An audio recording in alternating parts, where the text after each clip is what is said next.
Not everybody gets this kind of stuff. Some of the stuff that I wanted to say is going to just either make me look crazy or put people off me entirely. How I usually show up for my creative self didn't really exist from August 2022, and by all means I'm not rushing my way back into where I was at before. However, if you've watched me for a while, you'll know that isn't like me. I mean, I missed Vlogmas and I had one of the best Christmases I've had in a long time. Such a significant Christmas to me because I spent it with my partner for the first time ever, like a proper Christmas together. Such a good opportunity to document that feeling and those moments to keep forever. But I've just been in a bit of a wild space. That space has been neither good or bad. It's just been whatever it is. I haven't been able to sleep properly. Something within me, someone out there, like whatever it is not letting me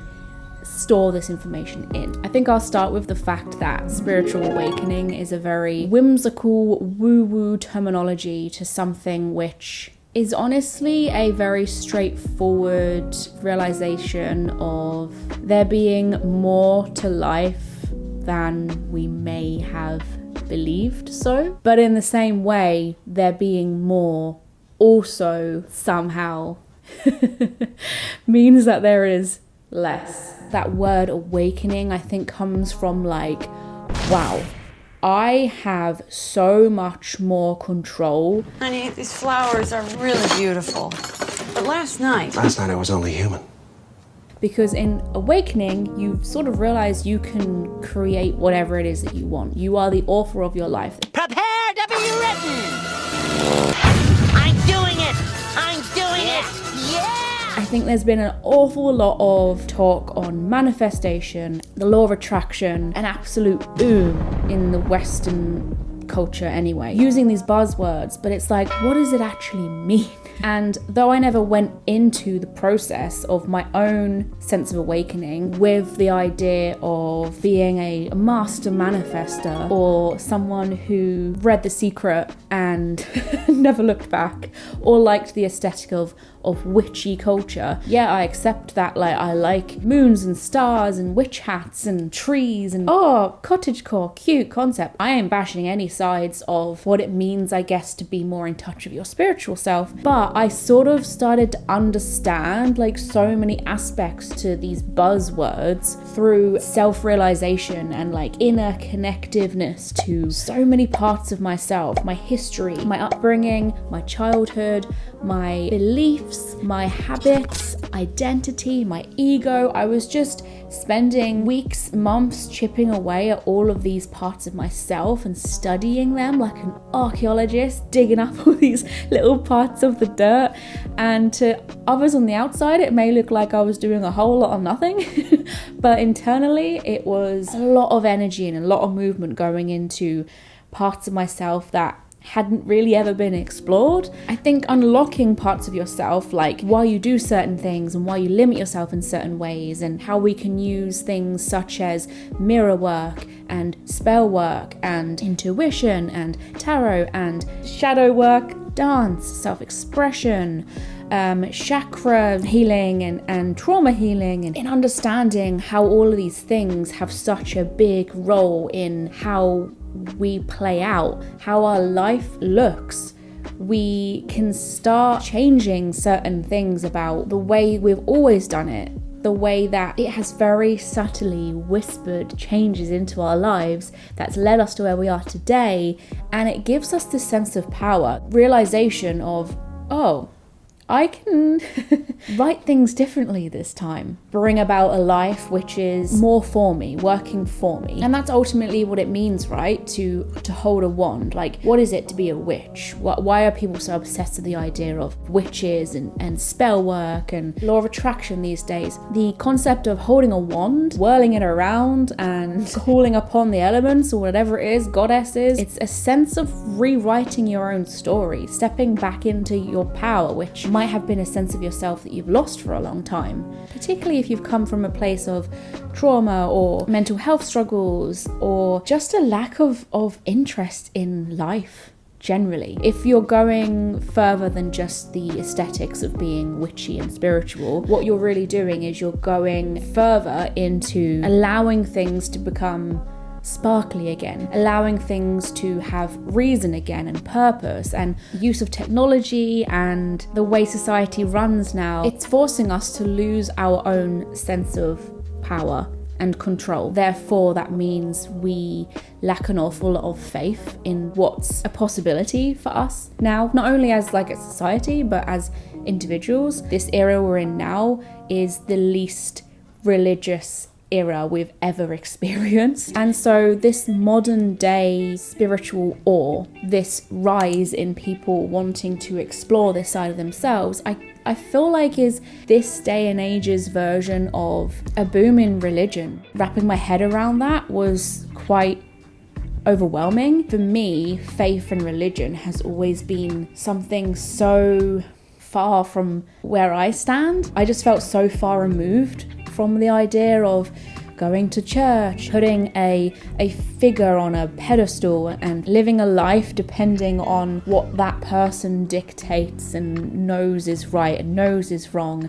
I felt like it was kind of culty and like a way to compress yourself, eliminate parts of you that won't, let yourself into heaven, or doesn't sit well with the people around you in church, and therefore like you can't entertain it. Like for me, I felt like it seemed controlling. Really, when you chip away at the little parts of law of attraction and manifestation, it's really not too far from that at all. There are so many books, self-help books, some of the strangest places, like mainstream like clothing stores, on how to ask the universe. The universe is also a massive buzzword right now. Ultimately, what these books are telling people to do is to pray.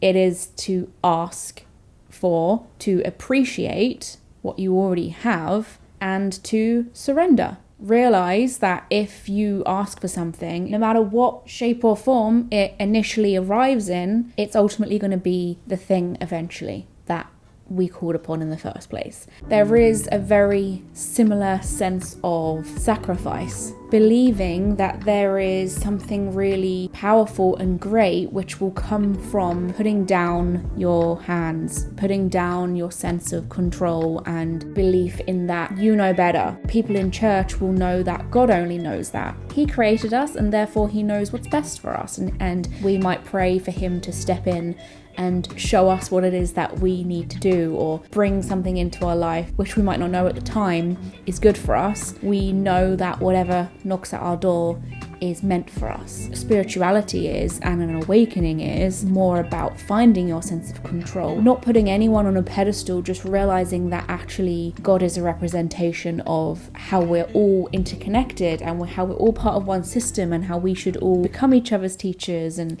move forward with love. And I don't think there's any harm at all in giving a generation the concept of believing again and having faith again, and a sense of confidence that you might not have had before. Because calling upon something, telling the universe and expecting the universe to deliver, calling upon God and expecting him to deliver, even casting spells, calling upon the elements, bashing herbs together, is going to change the way you show up and accept things that try and come into your life, because you've got a sense of a bigger picture. Everything looks more like a message, a sign, a series of events wrapped up in mystical, unknowing wrapping paper that eventually brings you your prize. A lot of this is like psychology as well, so I've been doing a lot of reading into how the brain works, why it works, and how we work, and I really do enjoy it. I enjoy exploring it, but in understanding yourself, other people, and the world as a whole on a more spiritual level, you're essentially shedding parts of yourself which have always been. To spiritually explore, you go within, what's within. The further you dig into all of these aspects, you're dropping shells, coats of yourself that have over time sort of layered to a point where you've created some form of identity of yourself. I am Ellie. I do this, I don't do that, I'm not good at this, I'm not good at that. You're creating like a story, and that's your ego. It's your story of who you are, what you're doing, what you can't do and why you can't do it, how you work and how you don't work. But actually, all of those compartments of yourself that you've like paper mache'd onto your spirit are old stories. In practices like meditation and being very mindful, present is the only thing we can control and the only place our energy is actually able to work in, right? Why are we associating ourselves with stories that we placed upon us yesterday, weeks ago, months ago, years ago, sometimes even literally a century ago?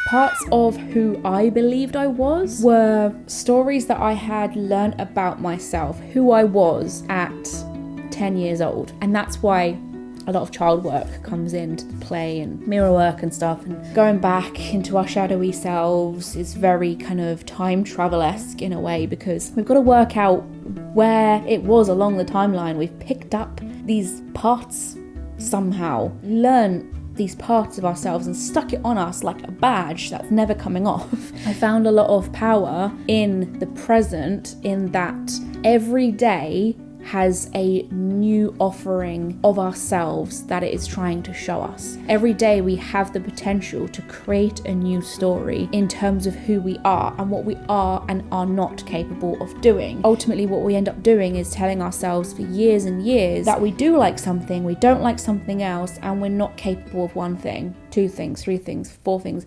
Before we know it, we're 30 years old and we have a big book of things we cannot do. When was the last time we did those things? How many times have you told somebody, I can't ice skate, I'm really bad at it, yet the last time you went was 8 years ago? There's also an awful lot of talk on inner child work and that sense of awe and excitement that we lack a lot as adults, because in losing that, we are choosing to stick with narratives we've created in ourselves over deciding to explore them for the first time again.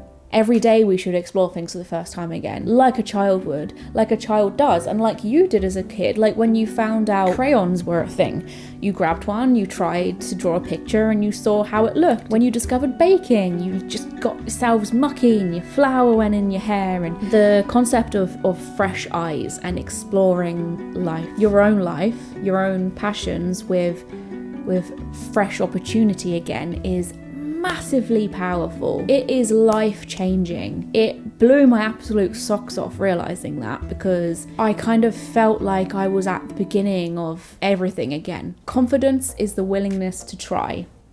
The only thing that gets in between us and what it is that we want is the predetermined old stories of ourselves which we carry with us every day. I can't talk in front of crowds. I'm not good in interviews. I don't have the body for that line of work. I don't earn a lot of money because I never have. My family never do. It's not in me to be self-employed. I'm terrible with numbers. I have awful organizational skills. I don't have a creative bone in my body. I'm not imaginative. I can't talk to strangers every day. I this, I that. Our self-identity, our ego. Confidence is the willingness to try, basically seeing things as a child again. Realizing that you can say, this thing that I want requires me to do this thing first. And today is Wednesday. In truly seeing every day as new, truly being present makes us realize we can say, I'm going to see if I can do this thing. Because you might say confident people can only do that thing. But actually, confidence isn't a talented being or someone who is a master at a skill. It's just someone who is willing to step into that requirement and say, well, it aligns me closer to what it is I'm supposed to be doing. And in prayer, in spell work, in asking the universe, sitting in your bubble bath and saying, bring me the things that I need, forces you really, if you truly want that thing and you're truly believing the world's going to work in ways that give you that thing, you're going to have to step into those spaces that maybe previously you didn't, because you now have the willingness to try in order to see if the universe heard you and is delivering. Faith will do that for you. If you have enough faith in things working for you every day, your literal entire world can change. You realize this entire time you were actually writing the narrative to your story. There are a lot of things that happen to us which we can't control. The irony is a lot of the stuff that happens to us impacted a whole lot more than just that instance in itself. Like, it might have bashed our self-worth, it might have bashed our openness to new friendships or love. There's a lot of like negativity attached to witchcraft as well. And I have friends who are religious who don't talk to me anymore. I mean, there's literal like historic evidence that witches are not welcome in this world initially. And it's interesting to me because ultimately witches and spiritualists are just trying to make the world a better place. They're trying to connect with the magic that we have left in this world, which is nature, and the magic of like human touch and interaction and love before it gets destroyed by human society, choosing to like shun those who are trying to celebrate that. Society doesn't want you to understand subconscious thinking, living life from an approach that is calm. Society thrives off of you being mindless, buying things because it's like there and it's easy and it's accessible, and people don't make money through someone trying to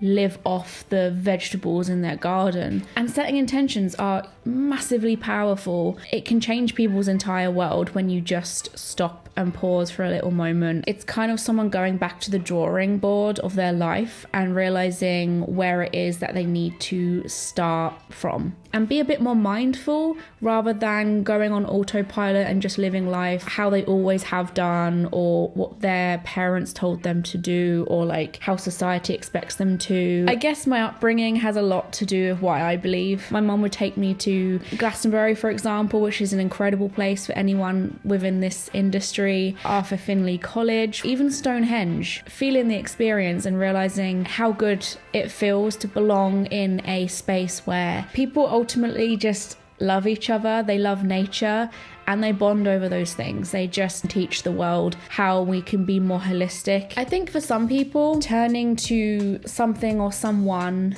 that you are kind of sure of to support you in times where the things that you are sure of around you, like your friends, your family, your money, your health, isn't supporting you anymore, make what feels so out of control more controllable. I think if you found faith, if you found what feels right to you, then I think you've won. At the end of the day, you just go where your heart flows and the rest will fall into place. Somewhere in August of last year, I was low in vibration, and that would be a concept I wouldn't have used back then. Like, what is low vibration? In reaching a high vibration, you start realizing what low vibration feels like. So it's not always a bad thing. In the same way as mindful thinking sometimes is difficult in that you can't be intentional all the time with thoughts. You can't always sit there and say, I smell trees and roses, I can feel the clothes on my body, I can hear the ticking of the clock and the wind blowing. We're not always going to be present and in a meditative state, but actually not being in a meditative state sometimes can make us realize just as much as being in one does. If anything, to be mindful, you have to realize what it means to be mindless. I am away from this present moment. You've already acknowledged that, and you can realign yourself with what's going on, what's important right now. When you're in a space where you know what it is you want and you really have faith in things around you working for you, you feel ultimately really aligned, and you know where you're going, and you're constantly in movement and you're constantly in flow, and your vibration's really high. Things are more attractive to you. It all started with me sitting on the toilet, just like calling upon something out there to like give me a sense of purpose. But I was embarrassed and ashamed about how other people in this space were growing and moving and developing somewhere, and I just sort of felt my reach was just plummeting. And there's a few videos I made on that topic. You can look at them if you want. I made one about mental health, I made one about spiritual awakening, and I think the irony is how I was asking for something which I believed would make me feel part of something bigger, but also like special. As a kid, I looked at psychics and looked at people who were very like intuitively guided and seemed one with the divine and like a sense of source up there somewhere. I looked at them like they were the chosen ones and they were born with this gift. And although some may be, I think the majority of people have to get to that process. They have to walk a long journey. The ironic part of all of that is I feel within reaching distance in that space of what I would have looked at before in awe, but actually getting there, it's the opposite. It's not special. You're not special, you're not chosen, you're not better than or picked on by one of the gods. No one is special. You realize everyone is literally the same as one another. We are reflections upon ourselves. You want to poke it?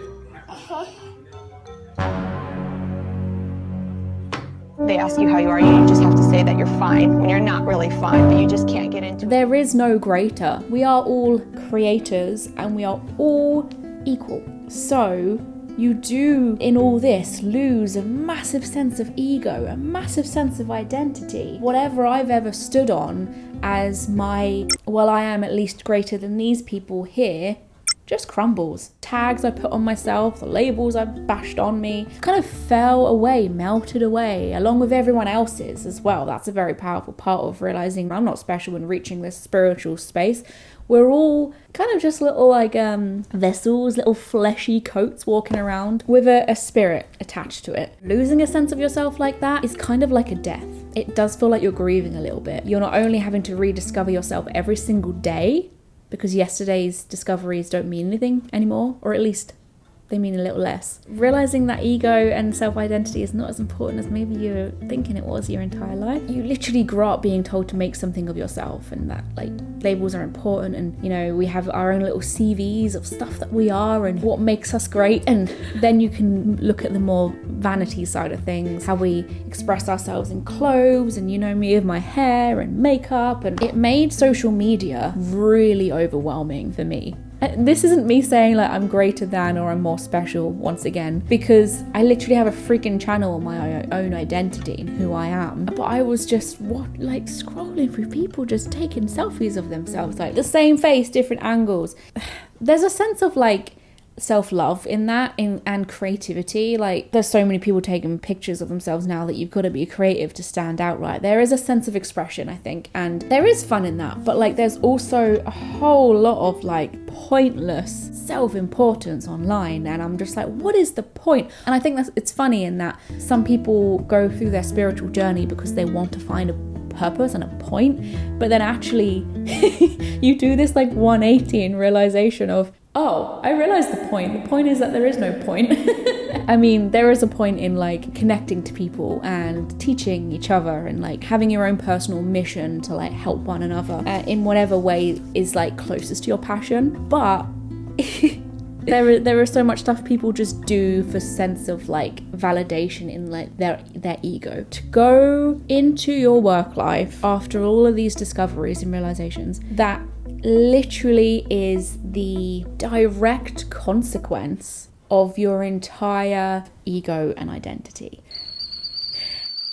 Who Ellie is and what Ellie stands for and Ellie believes, and there's nothing wrong with that. I don't want this video to come across as like you shouldn't believe in anything and nothing matters and don't have opinions, never stand for anything, blah blah blah. But I think I just was very, very overwhelmed by the concept of cameras. Everyone's an influencer, everyone wants their face in the digital cloud, but it's like, for what for? And a lot of people are there to help one another. They're expressing some kind of message, but a big chunk of it, let's be honest, is about just wanting to be famous, wanting to make money from like your face, your own idea of self-importance. And I knew instantly, straight away, I was like, I don't want to do things for vanity reasons anymore. I've been viewing old videos of mine over these past few months, watching my eye contact in the lens, studying what I was doing in the viewer. I remembered thoughts I was having when filming all the videos that I filmed about how I looked, how I come across. Can I manipulate things in a way that makes me seem important and knowledgeable and funny? It's like trying to like be something, become something. As I said, having that sense of like death was overwhelming, but death is really good. It's difficult, but it needs to be done in order for rising like a phoenix from the flames into your better sense of self and who it is you're supposed to be. And I could tell instantly that what I was supposed to be doing was purposeful, to make someone feel this way, and I'm going to do it out of love, hard work and determination. And I've got skills that I know I was supposed to utilize. I've got talents that I know that I need to make sure I don't let them sleep, because I was kind of distracted for a long time and just creating stuff for the algorithm or for vanity reasons. to make a quick buck. And no, I need to be focusing on the bigger point here, the bigger picture. So many years making sure I'd create. I was frightened to take a break. I didn't feel like I deserved one. I'd never reached a point of like financial bliss to be able to rest up. But that's not the point of resting up. But also, it's not intentional when you're just autopiloting constantly. So being very present and mindful about everything, you can see how it's just completely rocked my entire world for many different reasons. And I think having to be away from the game, the machine that is YouTube, actually made me understand the game, to see it for what it is. So for me, it's really just trying to embrace a flow, not resisting a lot of stuff, which maybe I have been previously. Video creation is very manipulative anyway. I manipulate content to entertain or to move, or to tell a story. But I think combining creative flow with a reason, love, and wanting to help with an important message is ultimately where my head's at for this channel moving forward. I've tried to make this channel seem it's somewhat in a box, but ultimately I am human. This is my place of self-expression. Who I am is going to chop and change over time. Not everyone's going to be there for the ride, but that's okay. It's neither good nor bad. I think removing labels from ourselves also is relevant. Circumstances, they are just what it is. Meditation's taught me that a lot, because I think that is the first step into separating yourself from judging things, people as good or bad, and that might be yourself, that might be your next door neighbor, and even going back into your own history. When we stop labeling the stuff that's happened to us as good or bad, we are taking more power from it again. We're taking back our power from that experience, realizing it was what it was. Meditation brings us very present in that idea of being able to co-create with the universe, with God, in ways that tell a new story every day. There's a lot I want to know a lot about, but it'll take me a while to get there. It's just this ongoing like Pandora's box. It's like slapping Y on everything I've ever known. And that is also a really important part of connecting to your child self, because they ask why to everything. Kids just constantly want to know how things work and why things work. So why don't we want to do that with ourselves every single day? Well, I think spiritualism gets us to that space. Step outside our boxes. Thanks for watching. I'm going to end this here. If you enjoyed this video and you want to see more videos on this kind of content, do make sure you subscribe, because I'm fairly certain there will be. And if you've got any discussions to add to this conversation, make use of the comments section down below, because I could talk about this kind of stuff all day long, honestly. And it's been lovely to talk to you. I have a tarot reading Facebook page and a tarot reading Instagram, so if you want to book a tarot reading with me on social media such as Twitter, Facebook and Instagram, make sure you message me on any of those platforms, or you can email me at ninkmanagement@gmail.com. Bye guys.